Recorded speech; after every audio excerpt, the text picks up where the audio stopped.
And check one, check two. How's everybody doing? I got like 2 people saying I'm doing good. How is everybody doing? Whoop, whoop. Anyway, my name is Justin from Interrobang, The Mix. We're going to have an amazing indie showcase. So shout out to Intel for putting this together. All the devs. Indie games is a lot of hard work. So you will see through their pitches in about a minute. This is Joel Dreskin, principal of the Media Indie Exchange 2. And I'm going to pass the mic. Thank you. So we have, as Justin said, we've got a great group of games. They're going to do 5-minute pitches to all of you. And we also have an esteemed panel of judges that we'll introduce in just a minute. So the format's going to be each one's going to come up, tell you about their game, show a video. You all will get a chance to vote, which will tell you how that's going to work as well. So the developers we have showing the games today are Worm Animation is going to be showing Beat the Game. Buddy System is showing Little Bug. Honor Code is showing Narcosis. Orthogonal Games is showing Near Death. Skyreacher is showing One Tower. Glug Glug is showing Shard. And Blazing Orb is showing Spera. The amazing judges, which we're grateful and thankful for having, are Dean Takahashi from VentureBeat GamesBeat, Robin Huneke from Phenomena, Amir Rao from Supergiant Games, Mary Kish from GameSpot, and Frank Soki from Intel, who you saw just a few minutes ago on the earlier panel. So the criteria the judges are going to be using is they're going to be selecting the best game overall. They're going to have a winner for best art, and they're also going to have a winner for most unique game. For the audience pick, we're going to have you all just vote on the game that most impresses you. There's going to be 7 games total, as you saw. So just pick the game that most impresses you. At the Twitter account Indie Exchange, which you see on screen there, at Indie Exchange, there's going to be 2 polls posted, because the Twitter polls are 4 questions each. So you're going to see 4 games in the first poll and then 3 games in the second poll. And then you'll get a chance to just click the radio button for the game that you want to pick. So by the time we're done with the 7th game, please submit your pick. After the showcase, we're going to have one more panel, which is Jonathan Blow, Amir Rao, and Chris Hecker, with Alex Wilmer as the MC. So after that panel, we're going to announce both your winners and the judges' winners. So please stick around for that. With that, we're going to turn it over to Worm Animation, Beat the Game.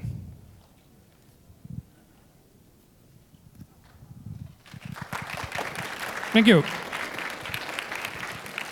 My name is Cemre. I'm the creator and art director of Beat the Game.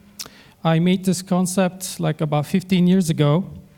After that, I worked for Activision, Blizzard, Electronic Arts, Disney, Telltale Games. And last 2 years, we've been working on this adventure game. You make music. So when I work daily, I repeat a lot, like in a loop. I go to kitchen to bathroom to sofa the refrigerator, in a loop. I'm making these loops. And sometimes I find myself in front of a refrigerator. I open it, but I don't do anything, I'm just looking at it. It's like, I don't know why I'm here, unconsciously I'm there, And think about this refrigerator, completely different location. Like you're in endless desert. And the concept of refrigerator, it changes.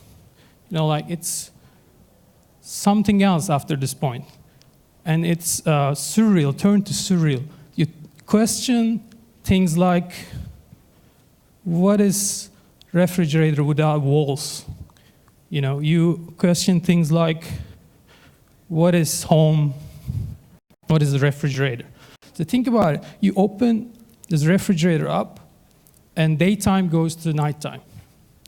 and you close it, and nighttime goes to daytime. Like after this point, you question things like what is night, what is day, what is time? You know, imagine you're this kind of environment. It's a surreal environment. It's a dreamlike environment, and you're a musician. You make music.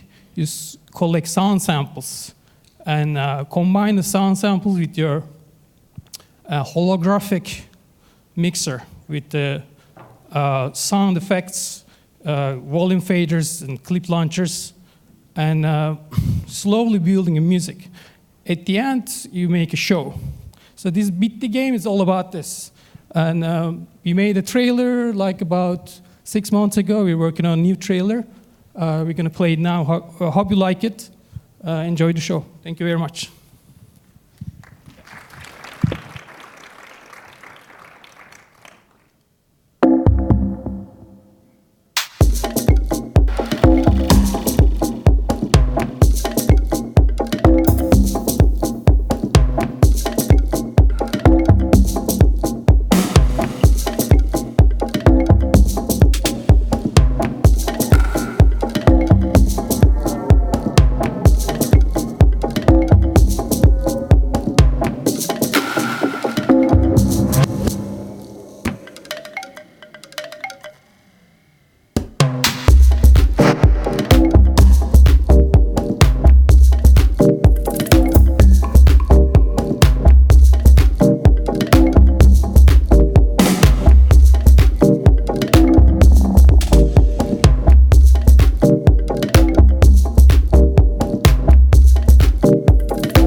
Are you doing the Twitter poll? Or do you want me to do it? I'm doing.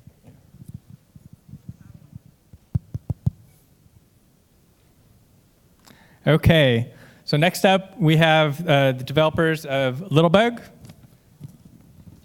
which is Buddy System. Sorry, I had to check my notes.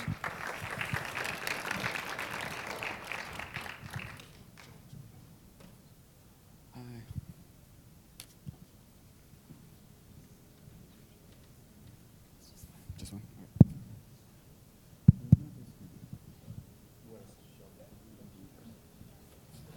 I'm gonna start with the trailer.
So that was Littlebug. My name is Jamie. I'm an animator artist, and this is Bella. I'm the programmer and level designer, and also do a bit of art and music and sound as well. So we're here today to talk to you about our demo. Our team and sort of what's next for our game.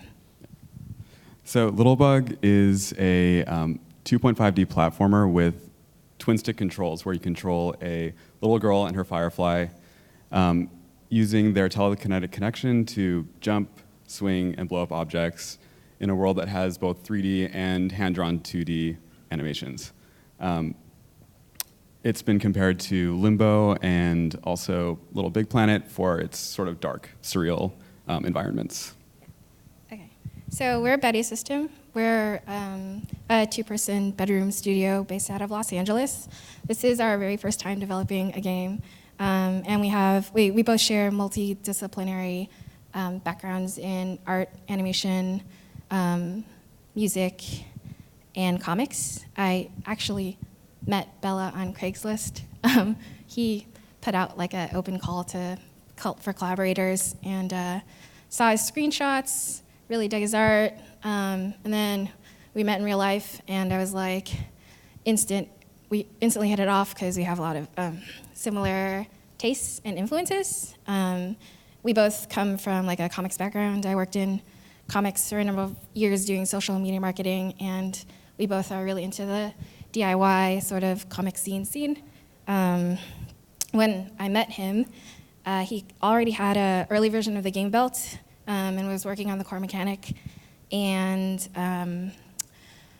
already had a sense of what the art design would be. And the inspiration he conveyed to me was basically like the feeling of walking alone by yourself at night, especially like out camping in the woods, and sort of that dark, quiet feel you get. That's like eerie, but also peaceful at the same time.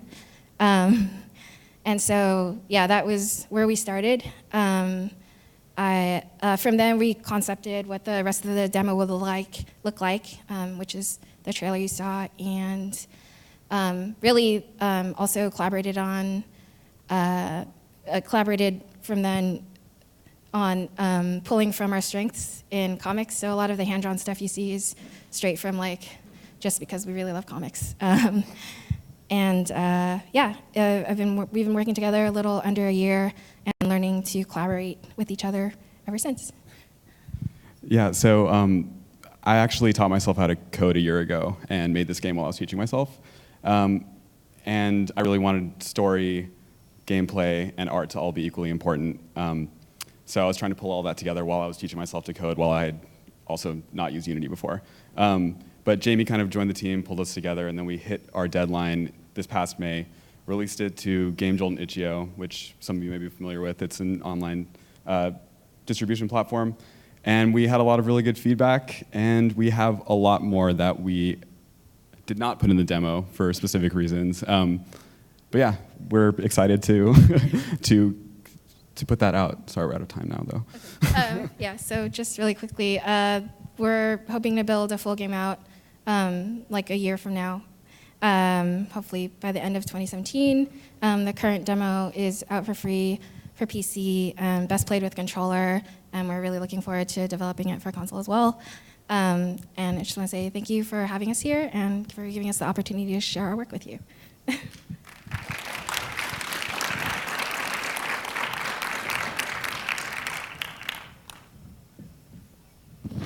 Okay, next up we have Honor Code showing Narcosis.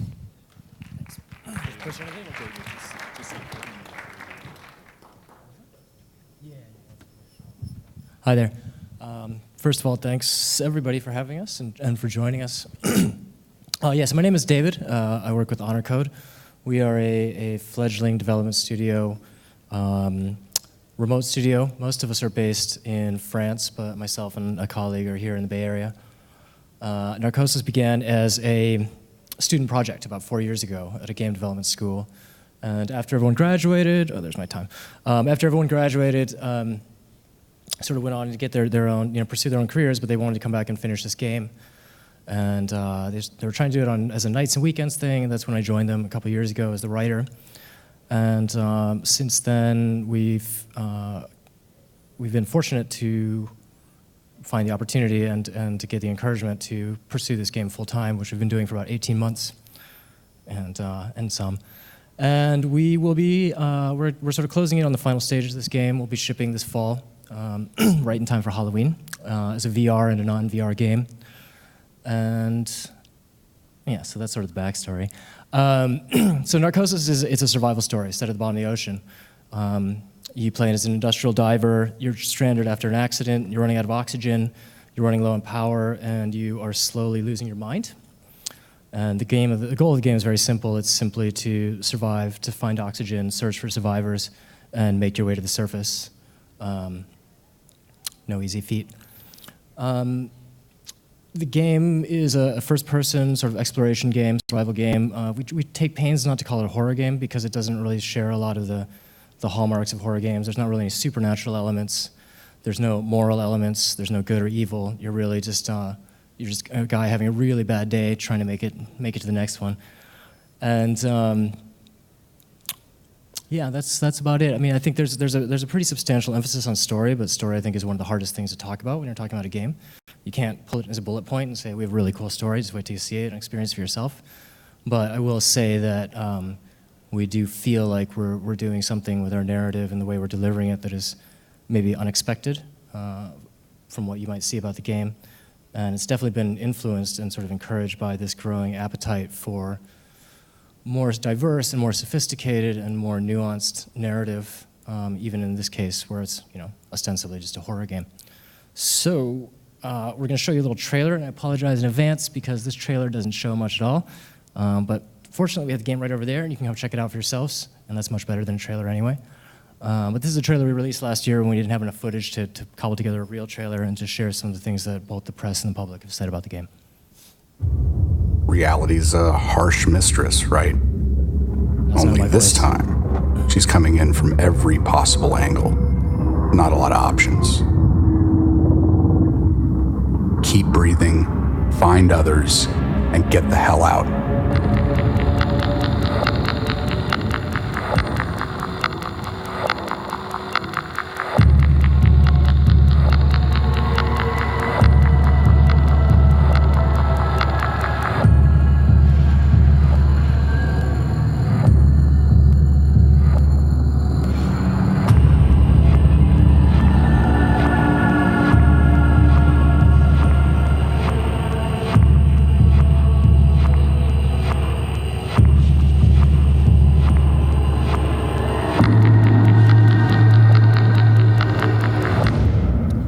So really quickly, I just want to say, that's a kind of snazzy and self-indulgent trailer, and I apologize for that. But one thing I would like to mention is that this game's been developed for several years. We're almost entirely self-funded, friends and family. We've had a couple of partners, such as the Mix, and other people support us and give us opportunities for exposure. But we've been very fortunate to. We seem to have struck a really nice chord with both the press and the public, as you saw some of these quotes here, and we're able to do that without any sort of marketing or PR budget or retaining any sort of professionals. It was really just getting out to events like the Mix and really doing what they always tell you to do, which is network. And so I think we've been very fortunate to see some success there. So once again, thanks, and I hope you guys have a chance to come check out the game, especially in VR, because it's really cool.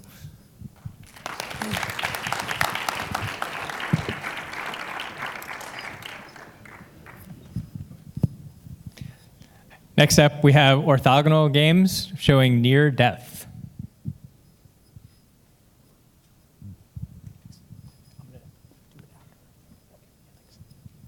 Thanks for coming today, everybody. My name is Ryan, and I'm one half of Orthogonal Games. My partner couldn't be here today because his wife is having a baby right now, so that's really exciting.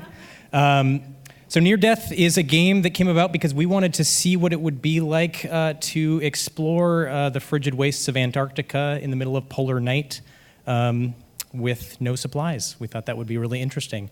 The extremity of Antarctica was really interesting to us. It's one of the most extreme places on Earth. And when we started putting it together, we really wanted to do a deep dive on what it would be like to try to survive in the cold and the dark like this. So, walking over a hill in the snow and seeing a light pole that you set for yourself earlier, and feeling that sense of relief, or finding a rope trail that you left for yourself as you're making your way back to a building you know is safe, being able to get inside the building and place the portable heater down.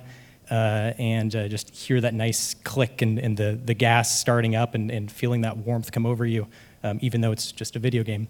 And we've gotten a lot of really great feedback based on that. People really seem to enjoy that. So yeah, that's what we set out to create. It's not a typical survival game. There's no endless mode. There's no zombies. You are trying to get to the end, which is being able to go home. Yeah, so let's roll the trailer there.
So that's a trailer.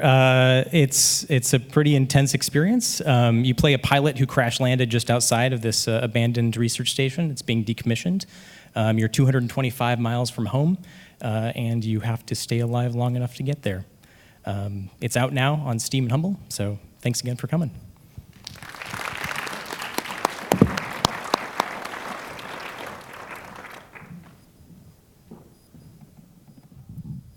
Okay, thank you. Next up, we have Skyreacher showing One Tower.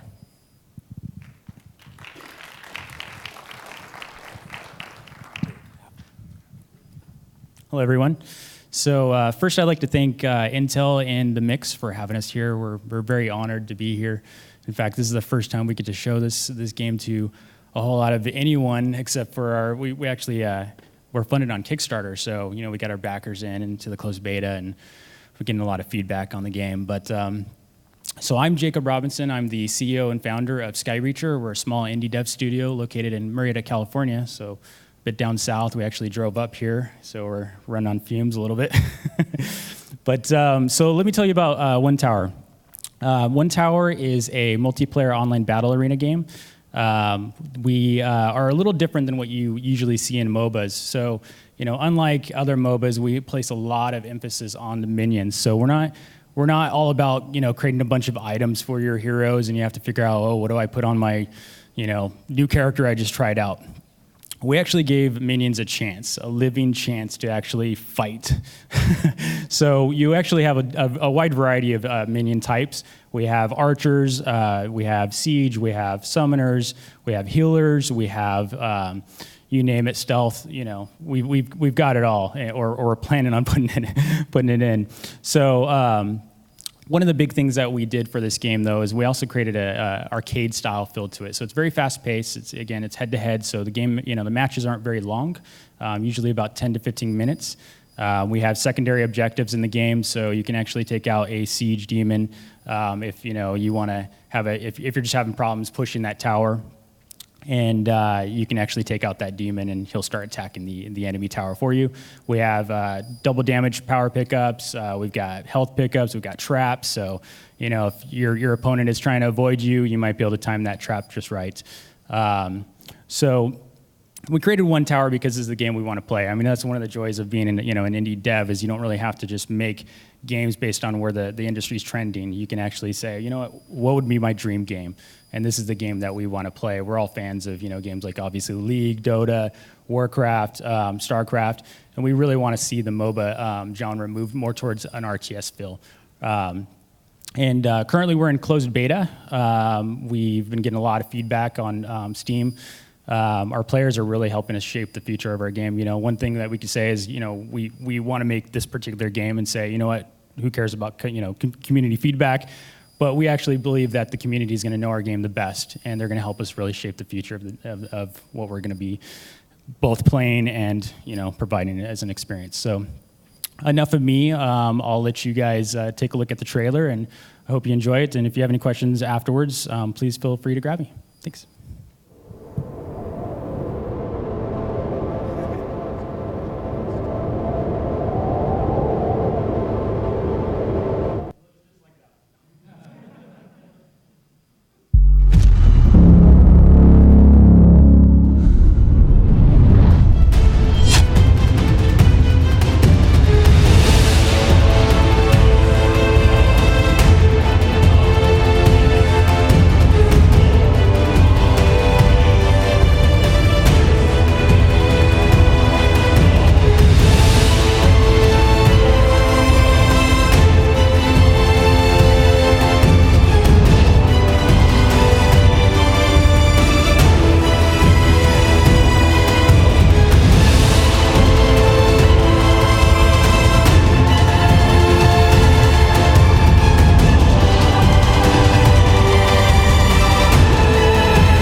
All right, thank you. Next up, we have Glug Glug with Shard.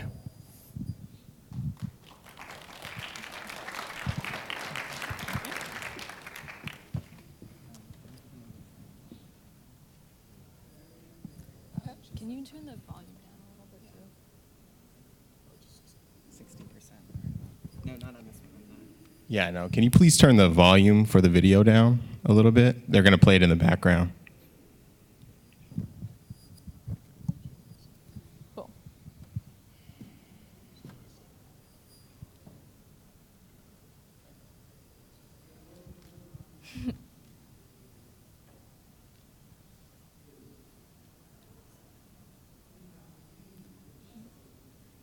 Hi, I'm Anita. Shard is about the ability to reshape the world. You and a friend must master breaking and reforming your environment with abilities that become progressively more powerful and more chaotic.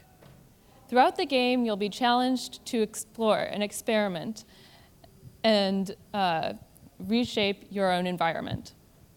Everything in Shard is both hand-authored and procedurally generated. All of the original assets, which I hand-painted, are broken down into triangles by Rogers' algorithm. This way, we can tailor the game's level of detail to fit the player's actions and environment. Narratively, Shard follows a hero's journey at the beginning, presenting you with a clear path and an enemy to overcome. However, as it proceeds, it shifts focus to an exploration of new environments and allows you more agency in shaping the outcome. The mechanics also reference breaking and reshaping. The game begins as a run and jump platformer, but as you progress, you unlock new powers that let you reshape your surroundings and alter your own physical properties. one of the defining characteristics of Shard is the cooperation required of you and a friend. In order to progress through certain areas in the game, you will need to coordinate powers, different powers, at the same time to progress forward. This requires the players to experiment with different ways of solving it and communicate with one another. Up on that volume now.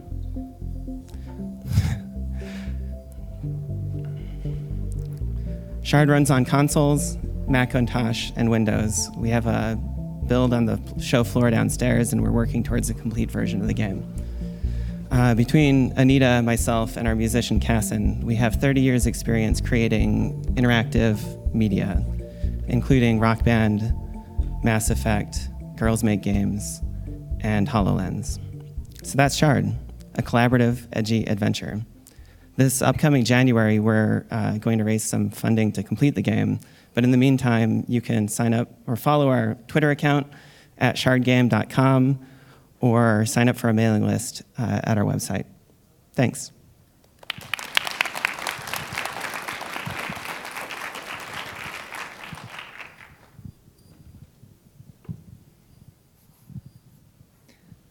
Thank you. Last game for today is Blazing Orb showing Spera. Thank you, Joel. Oh, can you play the thing? No, at the end. Hello, everybody. My name is Dennis, and I represent Blazing Orb, and I'm here to share with you Spera, which is a head-to-head puzzle game, but your opponent is actually a part of the puzzle. So unlike typical games of this genre, Spera actually uses a shared piece distribution system and also features heroes, each with an array of offensive and defensive spells. Players are encouraged to keep track of the other opponent and also pace themselves in order to secure advantageous pieces or give the worst ones to the other opponent. So our art style and gameplay is actually inspired by many different games.